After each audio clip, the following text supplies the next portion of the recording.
sino se complementan para poder formar una historia más detallada, más completa. En la Nueva Traducción Viviente, dice aquí el verso 17, cierto día mientras Jesús enseñaba, algunos fariseos y maestros de la ley religiosa estaban sentados cerca. Al parecer esos hombres habían llegado de todas las aldeas de Galilea y Judea y también de Jerusalén, y el poder del Señor estaba presente. En esta traducción dice con fuerza en Jesús. El poder del Señor estaba presente con fuerza en Jesús. Añade la palabra con fuerza. El poder del Señor estaba con Jesús para sanar. Ahora, es muy importante que en este momento, que el poder del Señor, obviamente, el poder del Señor es el Espíritu Santo, es la unción del Santo, ¿no? Alguien una vez me preguntó, pastor, ¿cuál es la diferencia entre Espíritu Santo y unción? Yo escucho mucho que hablan de Espíritu Santo, también de unción. La unción es la presencia del Espíritu Santo, la presencia de Dios, pero que viene con un objetivo, para hacer algo específico. Hablamos del Espíritu Santo, la presencia de Dios en forma general. Pero cuando hablamos de la unción, ya estamos refiriéndonos a la unción para sanar, por ejemplo, en este caso. La unción para restaurar. La unción para prosperar, para suplir nuestras necesidades, para perdonar. Así que la unción del Señor estaba aquí, dice, para sanar. Ahora, cuando menciona esto, no vemos aquí en ese momento ni un enfermo. No vemos a Jesús ministrando a ningún enfermo. No vemos a nadie que Jesús esté sanando en ese momento. Pero, a pesar de eso, la unción del Señor ya estaba ahí presente para sanar. ¿Qué es lo que quiero decir? Quiero decir que es Dios, en primer lugar, el que está más interesado en sanarte, en ayudarte.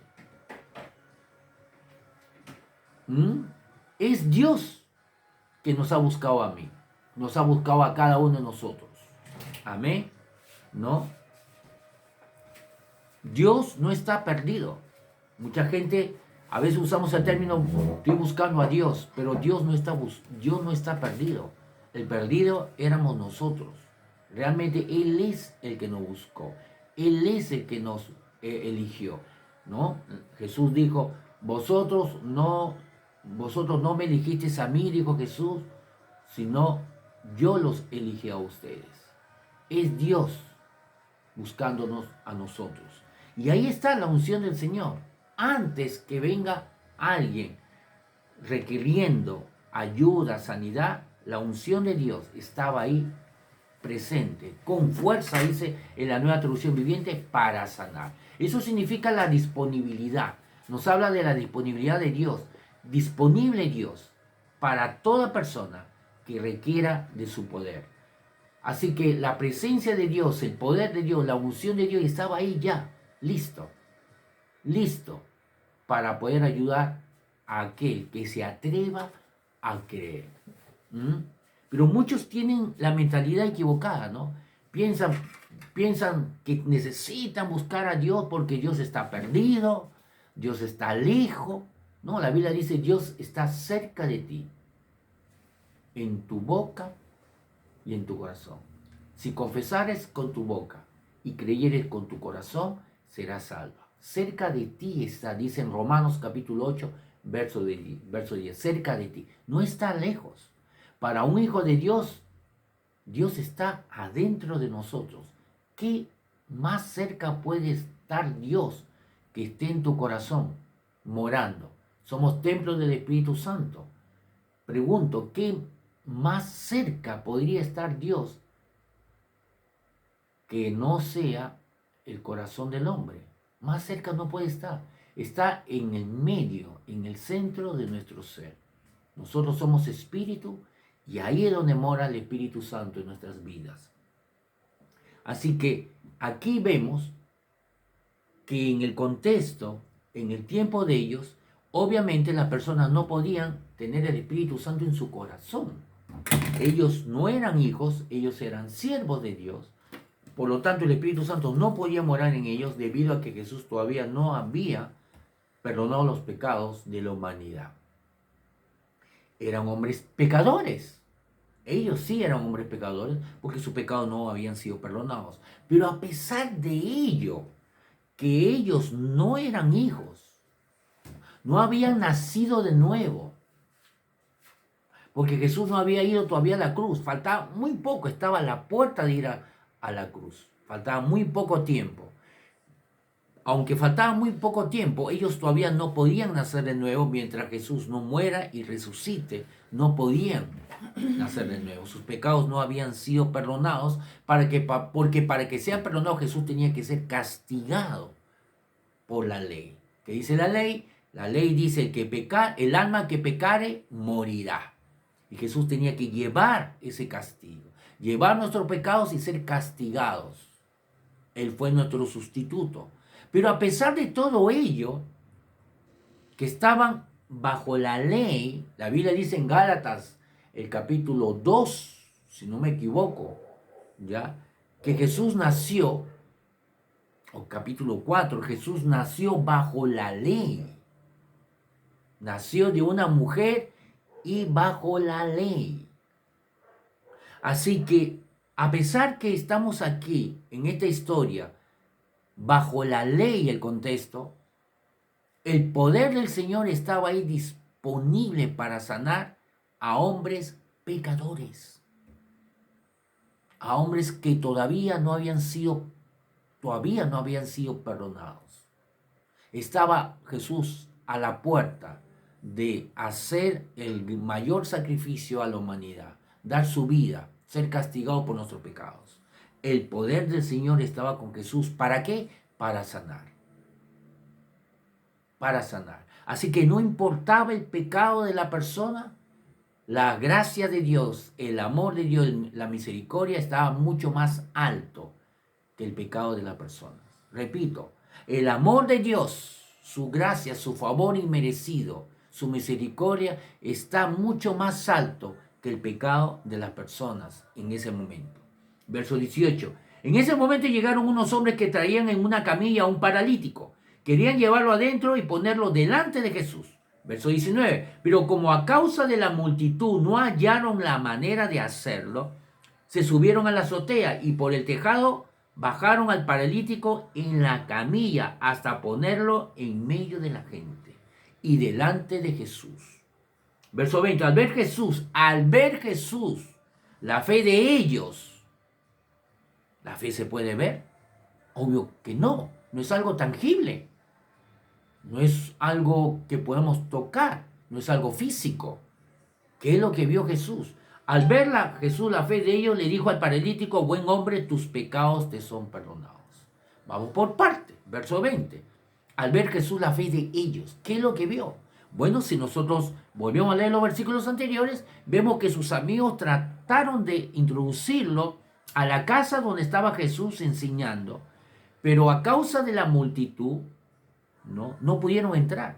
Dice aquí en el verso 19, pero como a causa de la multitud no hallaron las maneras de entrar. Eso significa que la casa estaba pero repleta. La gente seguro que estaba muy apretada y era imposible entrar a una persona con camilla.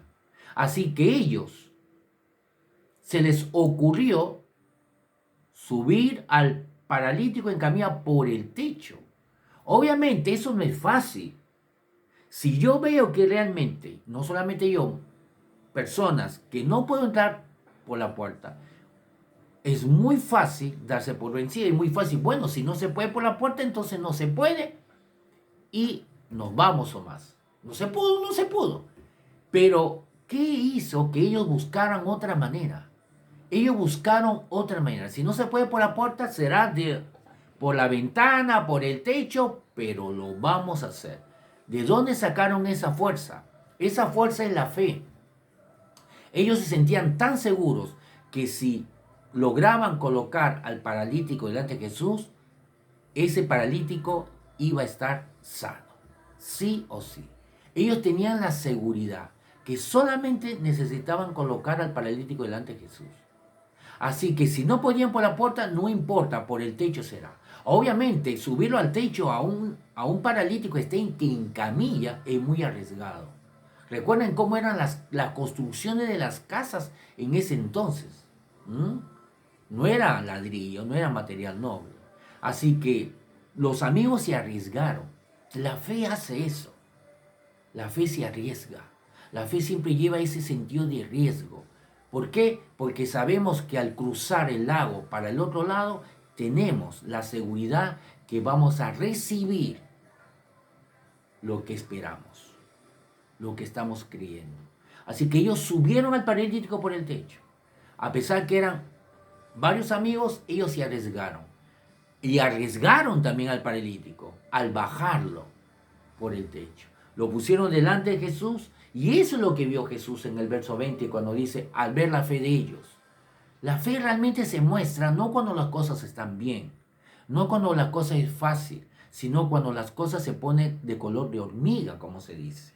Cuando la cosa es difícil, cuando se te cierran las puertas, cuando te dicen no, cuando te dice te vas a morir, cuando la radiografía, el doctor te dice la cosa está empeorando, no hay esperanza. Ahí es donde surge la fe.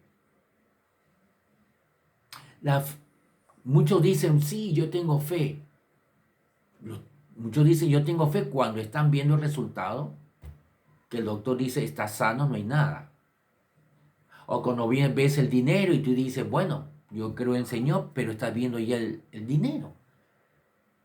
Como Tomás. Tomás dijo, si no veo los agujeros en las manos del Señor Jesús, si no veo su costado, no creeré. Y usó la palabra creer, la palabra fe. Si no veo, no creo. Realmente uno no necesita fe ahí. Cuando uno ve con los ojos físicos o puede oír al doctor decirle, bueno, sabes que no tienes nada. No, la fe, Hebreos 11:1 dice, es la certeza de lo que se espera, la convicción de lo que no se ve. De lo que no se ve. Obviamente los amigos de este paralítico, ¿no? Ellos no vieron. ¿Qué es lo que ellos no vieron? No vieron cómo entrar a la casa. Si no pueden entrar por la puerta, entonces ¿cómo lo haremos? Por el techo. Hay que subirlo en soga y hay que bajarlo. Para ello significa, en primer lugar, luego que esté arriba, hay que romper el tejado. Hay que romper el techo. ¿Cómo lo rompemos? La casa está llena. Va a caer escombros. Puede caer material, madera, cosas encima de la gente, en las cabezas de la gente que están adentro. Complicado, complicado y complicado. Estás mandando a un paralítico que lo sane, pero por otro lado, puedes causar a otra persona con accidente porque estás rompiendo el techo y ese material que se rompe va a caer sobre la persona y puedes causar otro enfermo. Complicado. Pero la fe hace eso. Cuando ve complicado, cuando ve las cosas que no se puede, ahí es donde se ve la fe. La fe es la certeza de lo que se espera, la convicción de lo que no se ve. No ves el dinero, no ves la sanidad, no lo sientes, no lo oyes, pero lo crees. Al ver Jesús la fe de ellos, le dijo al paralítico, buen hombre, tus pecados te son perdonados. En Mateo 9 dice, ¿no? Dice, ánimo hijo, tus pecados te son perdonados. Ahora, si uno analiza esas palabras, ¿por qué Jesús le dice tus pecados te son perdonados? Es obvio y recontra super archi obvio que este paralítico, no lo bajaron del techo para que Jesús le perdone sus pecados. Obvio.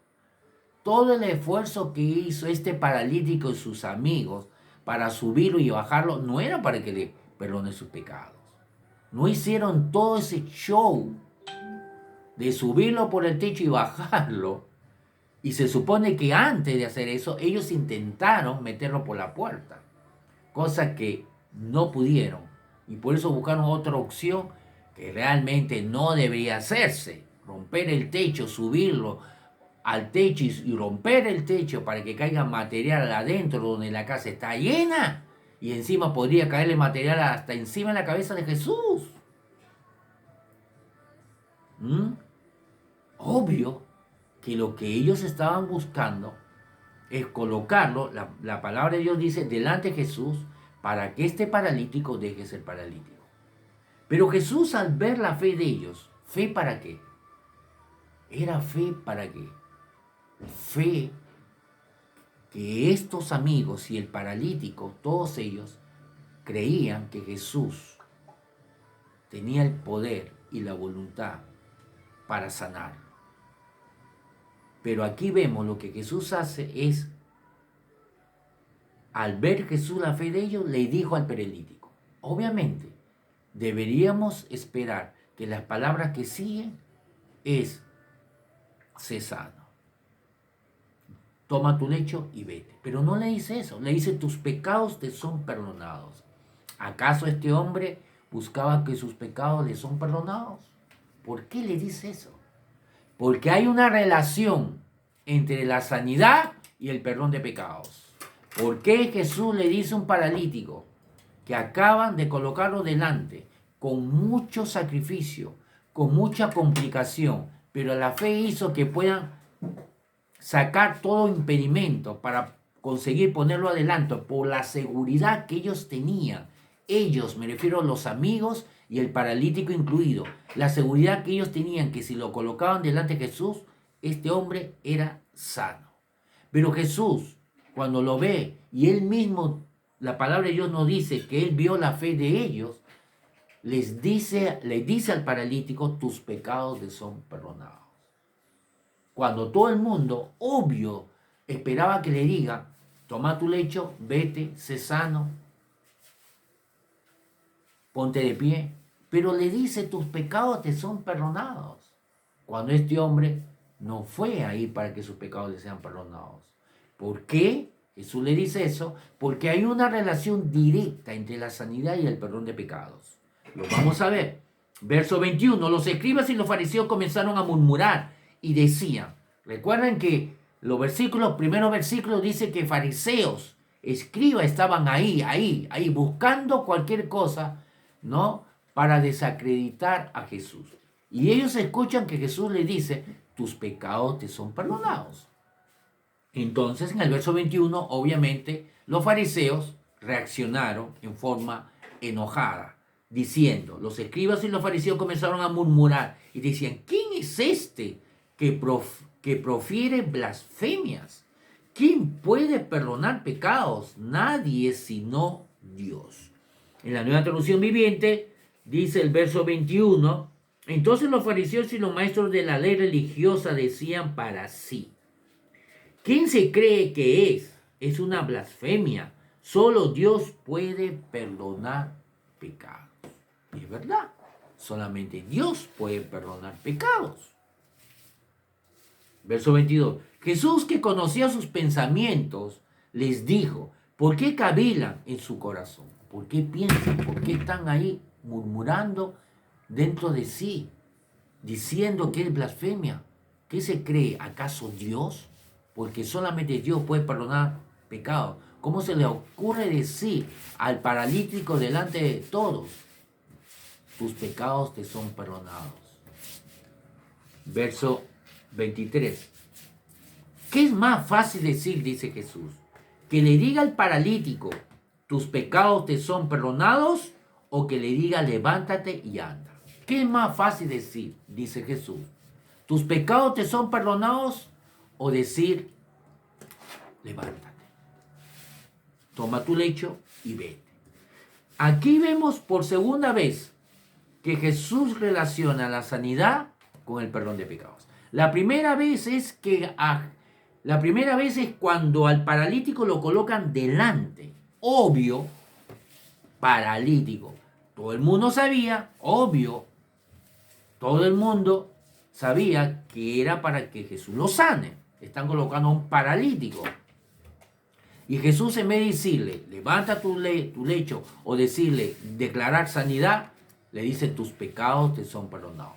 Esa es la primera vez que Jesús relaciona el perdón de pecados con la sanidad. La segunda vez es aquí, en el verso 23, donde Jesús dice a los fariseos, y todo el mundo estaba escuchando ahí, la casa está llena. ¿Qué es más fácil decir al paralítico? ¿Tus pecados te son perdonados? O decir, levántate y anda. Levántate y anda. Como ven, directamente Jesús relacionando el perdón de pecados con la sanidad. Vamos a continuar. Verso 24, pues para que ustedes sepan, aquí viene ya la explicación, que el Hijo del Hombre, el Hijo de Dios, tiene autoridad en la tierra para perdonar pecados, para que ustedes sepan, dice Jesús, que yo, siendo el Hijo de Dios, el Hijo del Hombre, el Hijo del Hombre era uno de los títulos favoritos que Jesús usaba, que significaba que Él era el representante de la humanidad, el Hijo del Hombre. Él era el representante. Adán es el primer representante de la humanidad.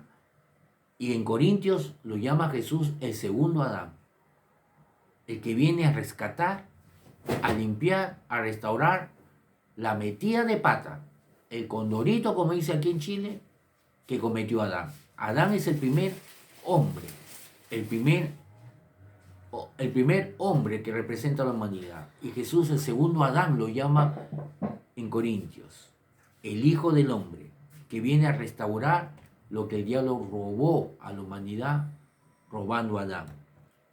Pues para que ustedes sepan que el Hijo del Hombre tiene autoridad en la tierra para perdonar pecados. Jesús dice, para que ustedes sepan, para demostrarle, para que ustedes puedan ver, entender, saber que yo, dice Jesús, tengo autoridad para perdonar pecados, le voy a demostrar.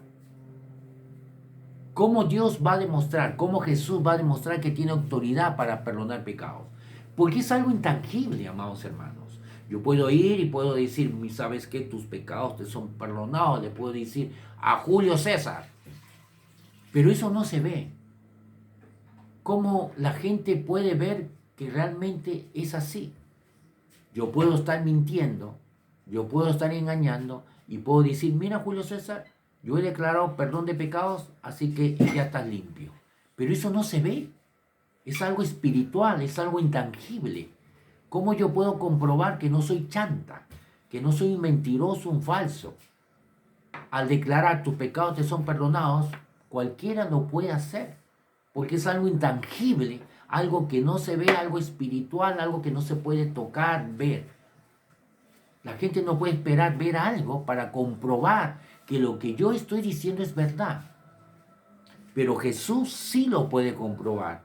En esta historia real, Jesús sí puede comprobar que Él sí está perdonando pecados. ¿Cómo lo comprueba? Miren lo que dice. Pues para que ustedes sepan,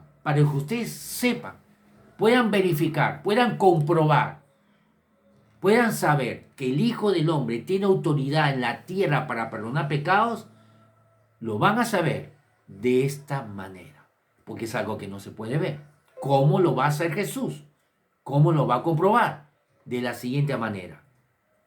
Voy a decirle al paralítico, atento, lo siguiente. Levántate, le dice al paralítico, toma tu camilla y vete a tu casa. En otras palabras, Jesús está diciendo, yo puedo demostrar que he perdonado el pecado a este paralítico sanándolo. Número 3, la tercera vez que Jesús relaciona la sanidad con el perdón de pecados. Y aquí en forma bastante directa, dando luz, entendimiento. ¿Cuál es esa relación entre la sanidad y el perdón de pecados? Jesús aquí lo aclara, diciendo, yo le voy a demostrar que tengo autoridad para perdonar pecados, diciendo al paralítico, miren lo que voy a hacer, levántate, toma tu lecho y anda. Y la Biblia dice que el hombre, verso 25, al instante aquel hombre se levantó en presencia de ellos, recibió su sanidad, pudo caminar. La sanidad se manifestó. Y esa es la prueba que Jesús lo está diciendo, esa es la prueba que Jesús estaba demostrando, según él, que sus pecados fueron perdonados. Por medio de una sanidad que sí se puede ver. La sanidad sí se puede ver, pero el perdón de pecados no se puede ver. Repito, la sanidad sí se puede ver, porque ellos vieron que el paralítico que no podía caminar, ahora puede caminar. Tomó su camilla y se fue caminando. Pero el perdón de pecados no se puede ver. Por eso que Jesús les dice, para que ustedes sepan, para que ustedes puedan verificar, experimentar, comprobar que yo tengo autoridad para perdonar pecados, voy a demostrarle diciendo al paralítico, levántate, toma tu lecho y ándate a tu casa. Y sucedió tal como Jesús lo declaró. Declaró sanidad y la sanidad fue hecha. ¿Cuál es la relación? Entonces, la sanidad con el perdón de pecados es muy claro. Para que una persona sea sanada, en primer lugar, sus pecados tienen que ser perdonados. Repito, para que una persona sea sanada, sus pecados tienen que ser perdonados en primer lugar. Obvio. ¿Por qué obvio? Porque la enfermedad, la pobreza, es con la muerte espiritual. El estar alejado de Dios es consecuencia del pecado. Eso lo podemos ver desde Génesis. La consecuencia del pecado del hombre fue enfermedad, pobreza, escasez, depresión, todo lo malo. Entonces, si hay perdón de pecados, entonces las consecuencias son quitadas. Repito, las consecuencias es porque hay pecado, hay presencia de pecado.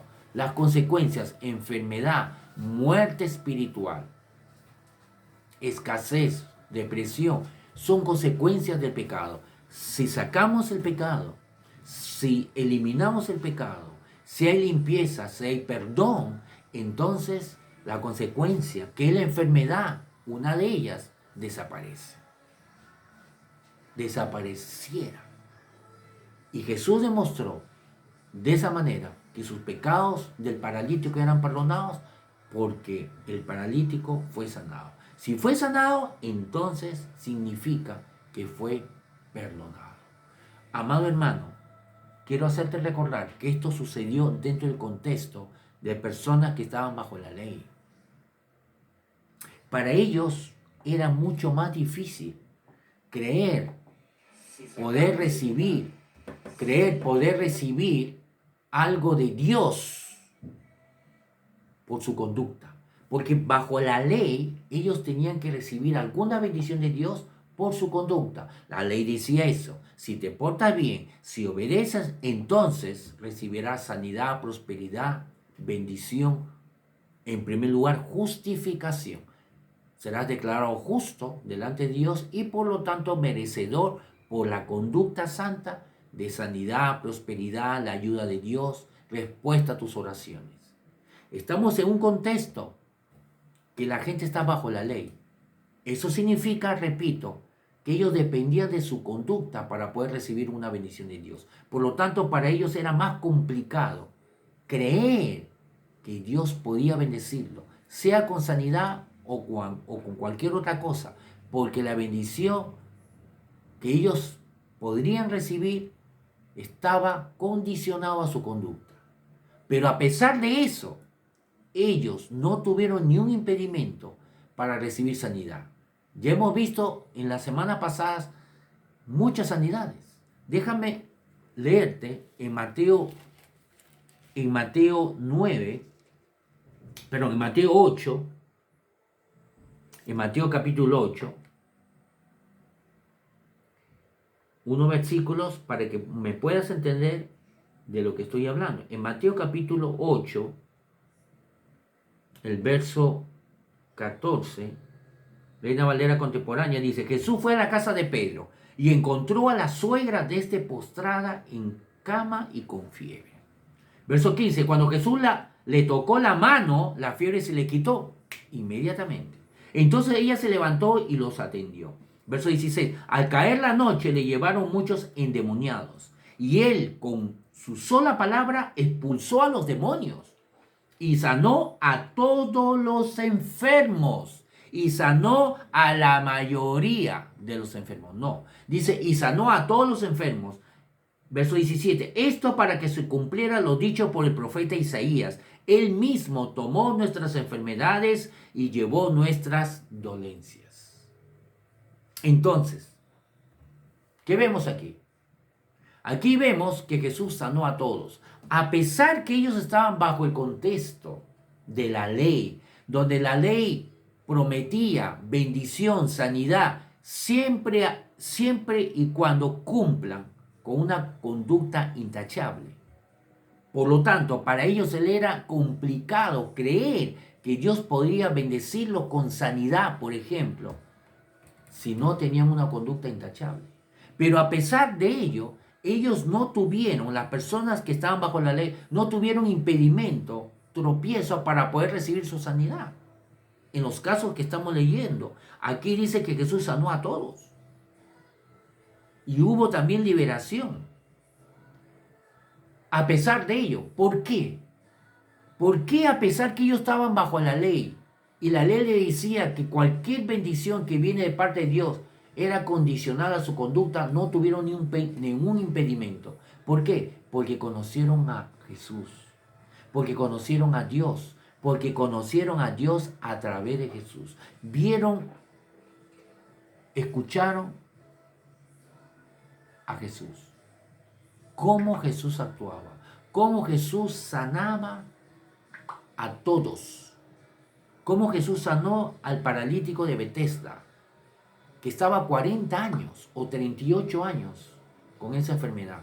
Y Jesús le dijo que era por su pecado, pero aún así lo sanó.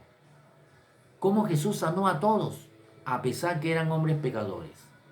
Vieron ellos el amor, la misericordia de Dios en Jesús. Vieron cómo Jesús eligió comer, almorzar, cenar con Zaqueo, con un cobrador de impuestos, que en ese tiempo era uno de los peores pecadores, si no era el número uno, era uno de los peores pecadores. Según la tradición, un cobrador de impuestos era de lo peor, era el peor pecado, era llamado traicionero a la patria, y era peor, era el peor pecador en ese tiempo, era lacra, la lacra del pueblo, así usa esa expresión la nueva traducción viviente. Los fariseos dicen, ¿cómo es posible que Jesús se junte, coma con esta lacra?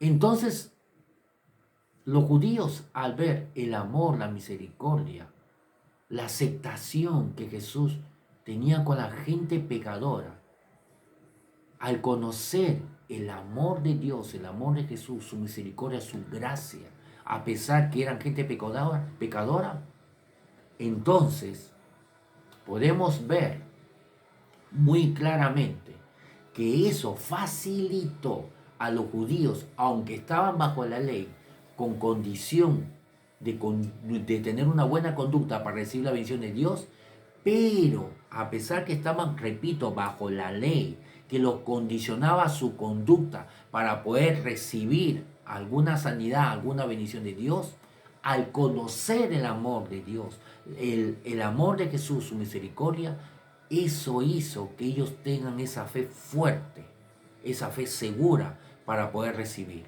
de Dios. Por ello, los amigos del paralítico no tuvieron duda que si ellos lograban colocarlo a su amigo el paralítico delante de Jesús, tenían la seguridad que iba a ser sanado. No les importaba si el paralítico tenía muchísimos pecados. Sabían que Jesús era una persona que venía de parte de Dios y había demostrado que el amor de Dios era mucho más grande que los pecados de ellos. Repito, Jesús había demostrado que el amor de Dios era mucho más grande que sus pecados. Y estamos hablando de gente que vivió bajo la ley, no eran hijos, solamente siervos.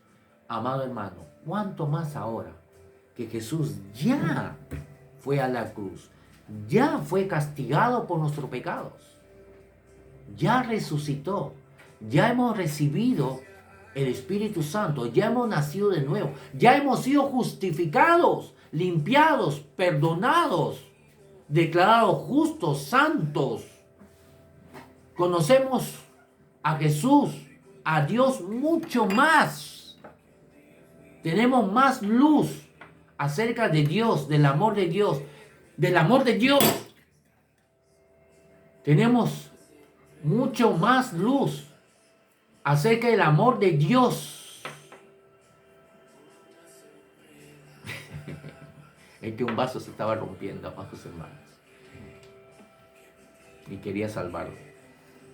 Volviendo al punto, nosotros, como hijos de Dios, justificados, santificados, perdonados, limpiados por la cruz, tenemos más revelación, más luz que los judíos de ese tiempo.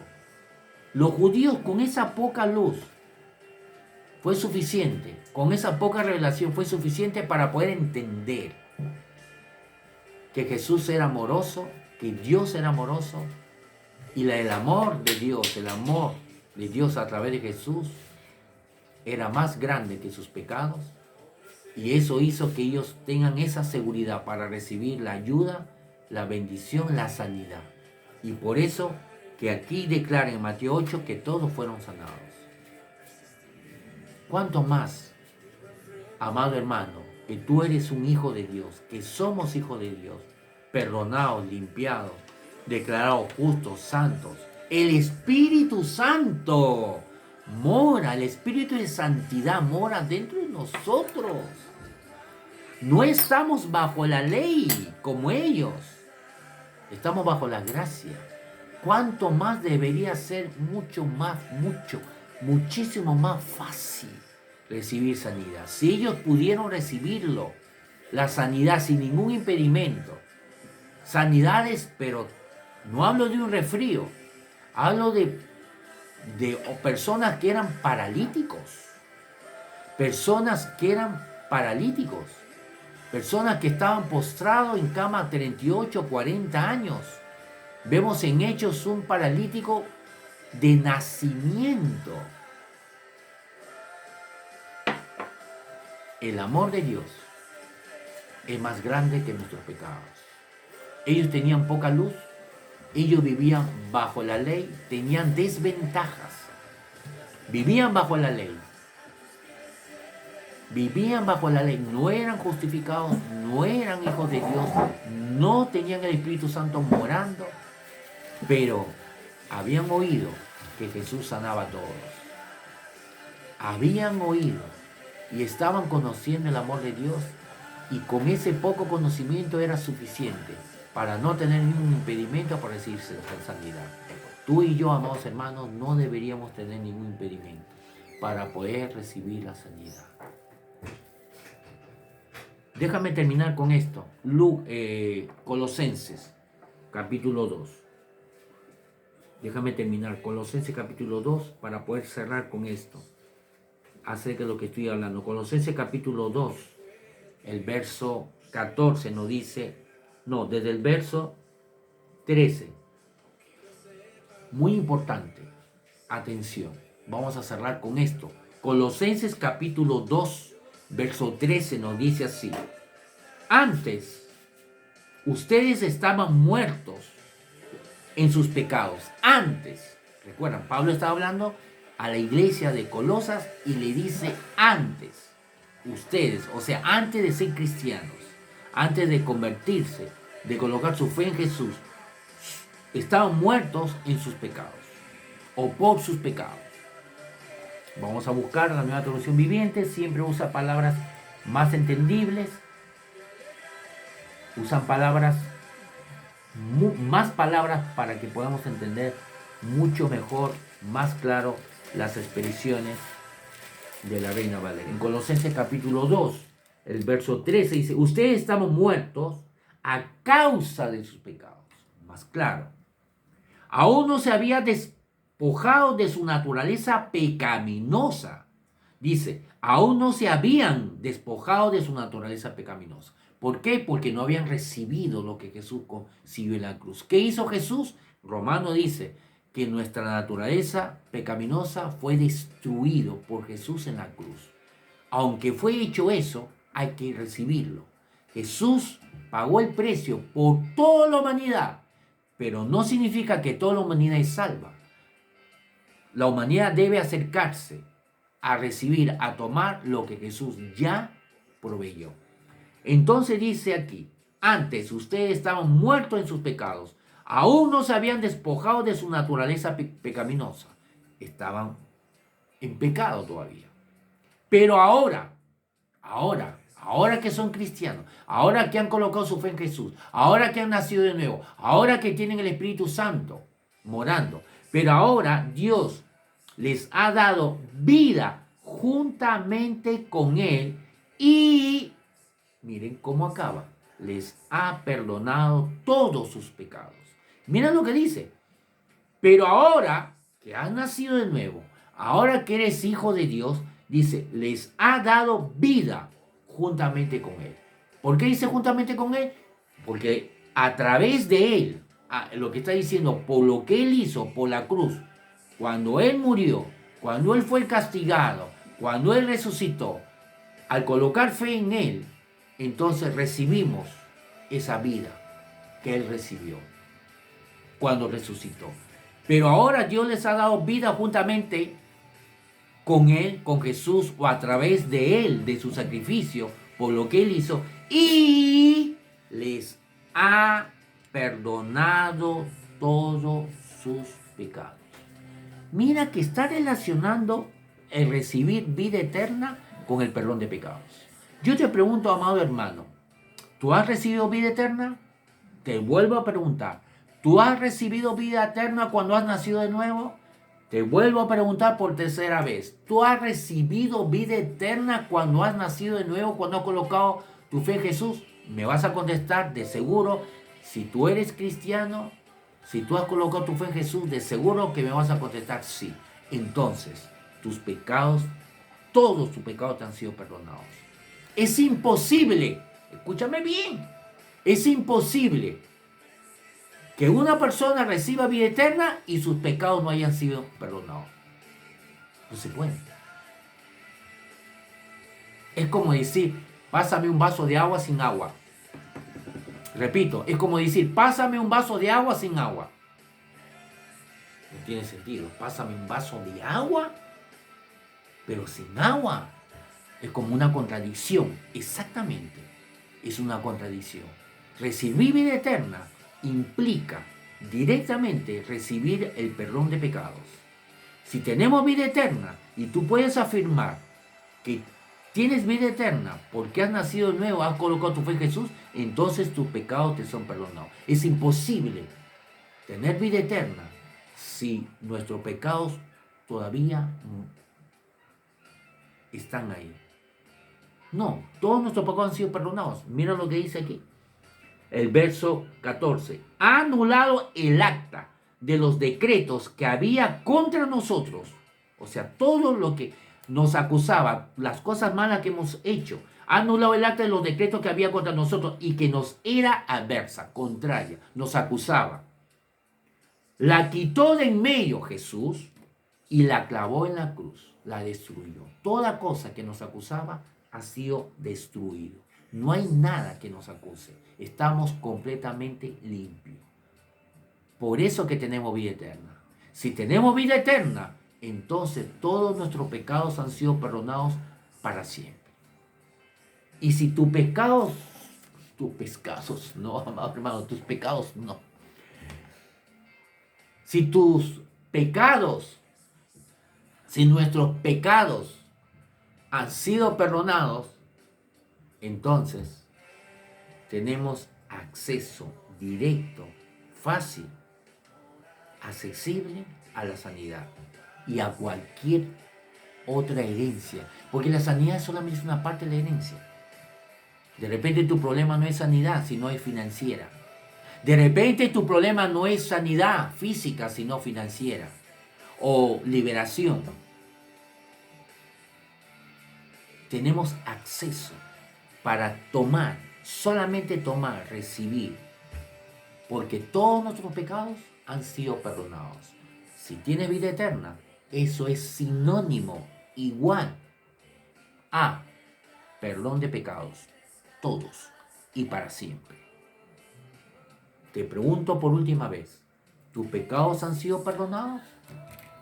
¿Tus pecados han sido perdonados, amados hermanos? Sí, me vas a responder. Entonces, ¿tienes vida eterna? ¿Tus pecados te han sido perdonados? Entonces, estás sano. Solamente tómalo, recibe lo que ya se te ha sido dado, lo que ya es tuyo. Bajo la ley, ellos no tuvieron ningún problema, a pesar que estaban bajo la ley, a pesar que su bendición era condicionada a su conducta, a pesar que no eran hijos, a pesar que todavía no tenían vida eterna, a pesar que sus pecados no habían sido perdonados completamente, aunque Jesús estaba a la puerta de hacer eso, Jesús fue capaz de sanarlos diciéndole, en primer lugar, tus pecados te son perdonados, por eso ahora puedo decirte, toma tu lecho, vete a tu casa, estás sano. Hay sanidad porque hay perdón. Voy a terminar solamente leyendo en la Nueva Traducción Viviente lo que hemos leído, Colosenses 2:13. Ustedes estaban muertos a causa de sus pecados y porque aún no les habían quitado la naturaleza pecaminosa, entonces Dios les dio vida con Cristo a perdonar. Entonces Dios les dio vida con Cristo a perdonar todos nuestros pecados. ¿Qué significa recibir vida eterna? Significa que todos nuestros pecados han sido perdonados. Él anuló el acta con los cargos que había contra nosotros y la eliminó clavándolo en la cruz. Está todo eliminado, amado hermano.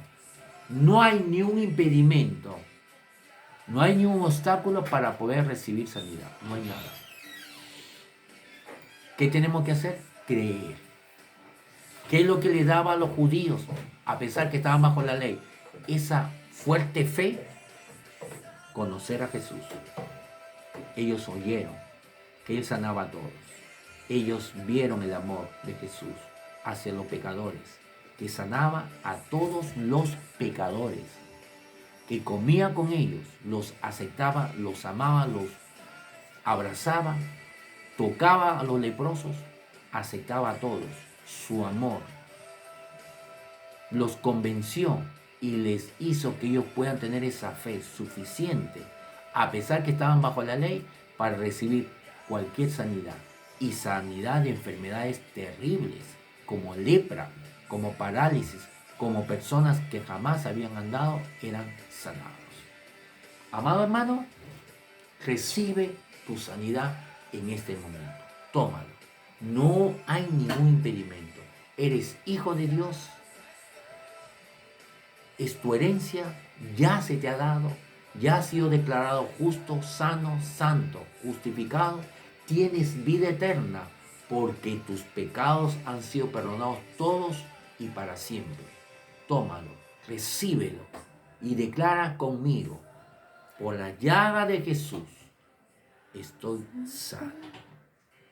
Él me ha justificado, me ha perdonado, me ha dado vida eterna y con la vida eterna, si tengo vida eterna es porque me ha perdonado todos mis pecados. Por lo tanto, no hay nada que impida recibir mi sanidad. Entre Dios y tú no hay ni un obstáculo, no hay ni un impedimento. No hay nada que impida que puedas tomar tu sanidad o el suplir de tus necesidades o la liberación de cualquier problema. Es tuyo, es nuestro. Bendiciones, amados hermanos. Recibe y toma cada día lo que tú necesitas de Dios. Nos estamos viendo el próximo domingo. Dios mediante, siempre vamos a estar aquí para predicar, enseñar el Evangelio de la gracia de Dios. Un fuerte abrazo, amados hermanos.